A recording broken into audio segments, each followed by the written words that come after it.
Precious metals got positively pummeled today. Gold and silver taking a sharp turn to the downside.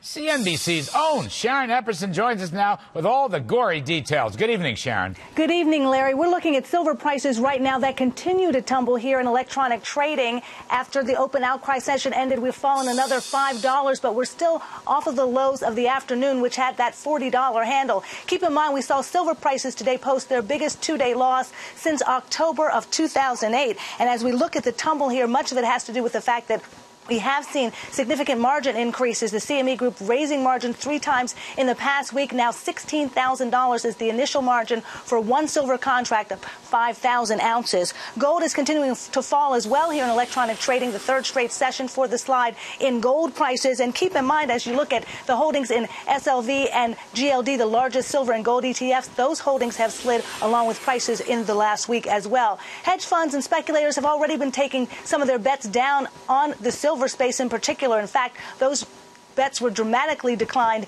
in the past week, down nearly 50% from their peak in last September, and the biggest decline we'd seen since the first week in February. We're also looking at the fact that gold and silver and oil may all be taking the same cue following what's happening in the silver market. Looking at perhaps a wind down in the silver trade that we're seeing here, non-dollar trade, the commodity growth trade, all of this that has been fueling the momentum in silver prices may be coming to an end. We already know that QE2 winding down. We have seen interest rate hikes in India. Will the ECB or the Bank of England follow suit? Those are some of the questions that traders are asking. That uncertainty is some of what is taking some of the momentum out of what we're seeing in the rise in silver, gold, and oil prices. All right, Sharon, thank you very much for that update. Now, folks, was today's sell-off a brief profit-taking blip, or is it a sign to stop running with the metal bulls? Here now is Michael Siri. He's president of SiriFutures.com, and Lee Munson, portfolio asset manager, chief investment officer. Michael Siri, welcome. You're going to buy on this thing. Is that correct? And tell us why, please. All right. Well, look, Larry, now we've dropped $9, and there could still be some further liquidation. Silver is a wicked, wicked commodity. We could be down another $4 or $5 tomorrow, but that's one day. People have to realize it's one day. If you're looking longer term, silver still has unbelievable potential to the upside. Could we trade back to $38? Could $35? Absolutely we could. Could we be down $5 tomorrow? Absolutely we could. Look at call options. Look at long-term stuff. This stuff on a day-by-day basis is really, really wicked. If you bought silver at $50, which is almost hit a couple of days ago, on one full contract, you're down about $45,000. Mike, I understand the technicals and I understand the jumping around, the volatility potential. But I want to get, before I go to Lee, who disagrees with you, what is your fundamental reason for being bullish on silver? There's tons of demand. There is tons of demand, and there's tons of demand from mom and pop, not just from Goldman Sachs and investment banks, but from mom and pop. They are hoarding these silver coins. Everyone's buying gold. Everyone's buying silver. Now, I understand that that's not a good thing. That's usually tops or bottoms, but I think it's going to continue. And the fact that the U.S. dollar is going to continue to plunge, and it will continue to go lower. The federal government wants it to go lower. That's the main thing over the long haul. That's a very important point. Lee Munson, you disagree. Tell us why. Well, first of all, I think that we do agree on a few things. Number one, silver's the punter's choice. It's the ultimate cheap thing for people at the end of cycles to get into. That's why mom and pop are looking for anything, any silver jewelry that they can sell and melt down.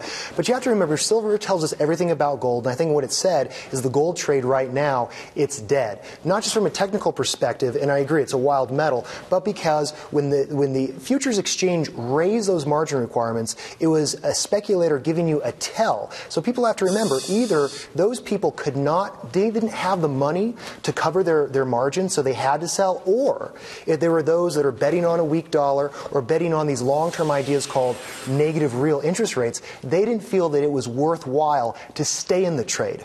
Now, I don't care about the speculators. I'm one of them. Don't cry for us. But it's those people who are betting on the continued decline of the dollar. To see them get shaken out over a two-day basis, and to see gold drop here, it makes me think there's uncertainty about the dollar bouncing. I think the dollar bounces because the government has signaled that they may or may not be as concerned about debasing the currency as we believed a couple months ago. Well, of course, the other issue, Mike Siri, is the Fed is easy, but it's going to get less easy at the end of June when QE2 comes to an end. And I also want to raise another point. If the economy improves in the second quarter, let's say it registers something like 3% growth, and the early numbers on car sales and the ISM manufacturing are very promising. If that happens, you can get Treasury rates going up. That will help the dollar. I don't know that it's a boon, I mean a massive dollar, but it'll stop the dollar from falling. Now, in that scenario, a less easy Fed, better growth and higher Treasury rates, are you so sure about silver and or gold? But a less easy Fed, Larry, I mean, that's what we're just talking about. That's just an opinion. They're going to keep printing money, and that's what the market thinks. They're going to keep printing money. Look at what the interest rates have done. The stock market hit new 3-year highs, I believe, 2.5-year highs on Friday, or actually yesterday on Monday. And look what happened to the interest rates. The 5-year note's at 1.95, new 10-week lows. So they're buying the bonds, they're buying the stocks, they're buying everything. Interest rates are going lower. Generally, when the stock market hits 2.5-year highs or 3-year highs, the interest rates go higher. Yeah. That's not the case. Well, I'm surprised at that, and I agree with your point, but I'm saying the fact that rates are going lower doesn't mean they will continue to go lower. Lee Munson, let me ask you, copper down 9% from the peak, cotton down 29% from the peak, Lee. That's on top of the 12% sell-off in gold, rather in silver, and I don't know, the sell-off in gold is much smaller. It's only a couple percent. But what does copper and cotton plunging tell you? Does that add to the commodity bearishness?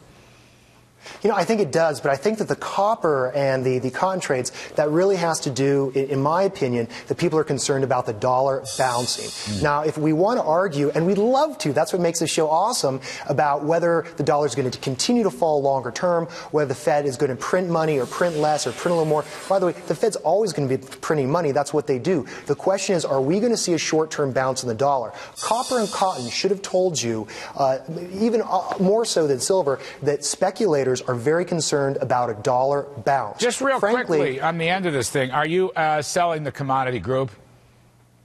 I'm short gold right now, for full disclosure. Right. I do like a few things like Joy G. Take advantage of some of the industrial equities, industrial stocks like Joy G or Caterpillar. Take advantage of some equity, some stocks like a ConocoPhillips or an Exxon. I think that's how you should play it versus the raw commodity or some of these ETFs that have come out. All right. Thank you, gentlemen. Great stuff. Mike Siri and Lee Munson. I appreciate it. Thank you, Larry.